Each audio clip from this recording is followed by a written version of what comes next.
C'est sur la place d'Avila ce mercredi matin que Gérard Lara, le maire sortant, a présenté ses projets urbanistiques pour les 6 prochaines années.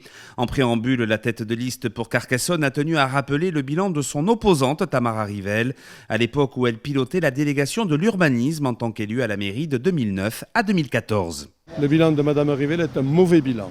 Elle a réussi en 4 ans et demi à faire classer la Bastille de quartier prioritaire, de faire un PLU qui a été annulé, qui ne prévoyait aucune disposition environnementale, alors de ce qu'elle se targue d'être une personne d'environnement, et alors que le nôtre PLU a été plébiscité sur le plan national en raison des dispositions environnementales qu'il contient. En cas de victoire, l'équipe sortante souhaite poursuivre le travail accompli depuis 2014 pour continuer de donner un souffle nouveau à Carcassonne. Ce sera dans la continuité de ce que nous avons fait à Gambetta, à Chénier, place de l'Âtre de Tassigny, puisque nous avons prévu de réaménager complètement l'endroit où nous nous trouvons actuellement, c'est-à-dire la place d'Avila.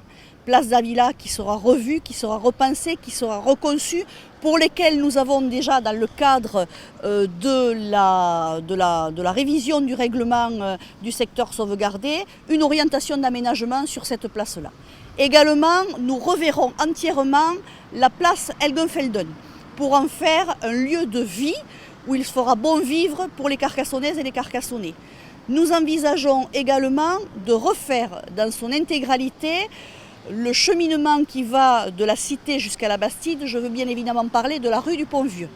Après le ravalement obligatoire de façade qui a été lancé il y a quelques mois et qui est en cours de réalisation, qui se terminera, nous enclencherons la réhabilitation et la réfection de cette rue du Pont-Vieux.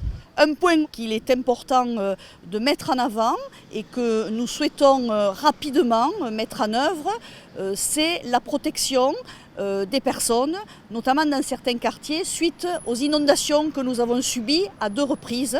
Je veux bien sûr parler des quartiers de la Prade, de la Plaine Saint-Nazaire et de la rue Achille-Mire, pour lequel nous avons lancé une étude hydraulique, pour lesquels prochainement nous rencontrerons les services de l'État qui souhaitent nous voir sur ce dossier et que nous souhaitons donc très rapidement mettre en œuvre des travaux qui permettront, nous l'espérons à terme, de sécuriser une grande partie de ces quartiers et bien évidemment de la population qui ont été impactés par ces inondations. Concernant la lutte de l'habitat indigne, la mise en place d'un permis de louer a été annoncée.